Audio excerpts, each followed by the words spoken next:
ಇವತ್ತು 6ನೇ ದಿನದ ನವರಾತ್ರಿ ಕಾತ್ಯಾಯಿನಿ ಪೂಜೆ. ನಾವು ಮನೇಲಿ ಪ್ರಸಾದ ಎಲ್ಲ ರೆಡಿ ಮಾಡ್ಕೊಂಡು ನಾನು ಅಮ್ಮ ದೇವಸ್ಥಾನದ ಹತ್ರ ಬಂದ್ವಿ.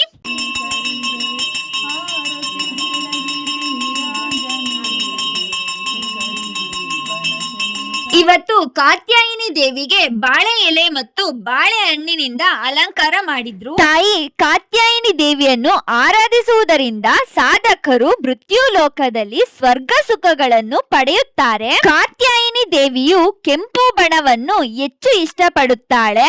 ನವರಾತ್ರಿಯ ಈ ದಿನಗಳಂದು ಸಾಧನೆ ಮಾಡುವ ಜನರಿಗೆ ಅತ್ಯಂತ ಮಂಗಳಕರ ದಿನಗಳೆಂದು ಪರಿಗಣಿಸಲಾಗಿದೆ. ಕಾತ್ಯಾಯಿನಿ ಮಾತೆಯು ದುರ್ಗಾದೇವಿಯ ಉಗ್ರ ರೂಪದಲ್ಲಿದ್ದಾಳೆ ಹಾಗೂ ಕಾತ್ಯಾಯಿನಿ ದೇವಿಯು ಶಕ್ತಿ ಮತ್ತು ದುಷ್ಟ ಶಕ್ತಿಗಳ ವಿರುದ್ಧ ಹೋರಾಡುವ ಮತ್ತು ರಾಕ್ಷಸನನ್ನು ನಾಶ ಮಾಡುವ ಹೋರಾಟಗಾರ್ತಿ. 6ನೇ ದಿನದ ನವರಾತ್ರಿ ಪೂಜೆಯ ಬಣ್ಣ ಕೆಂಪು. ಫೈನಲಿ ಗೈಸ್, ನಿಮಗೆ ಡೇ 6 ನವರಾತ್ರಿ ಕಾತ್ಯಾಯಿನಿ ಪೂಜೆ ಇಷ್ಟ ಆಗಿದ್ರೆ ಲೈಕ್ ಮಾಡಿ, ಶೇರ್ ಮಾಡಿ, ಫಾಲೋ ಮಾಡಿ.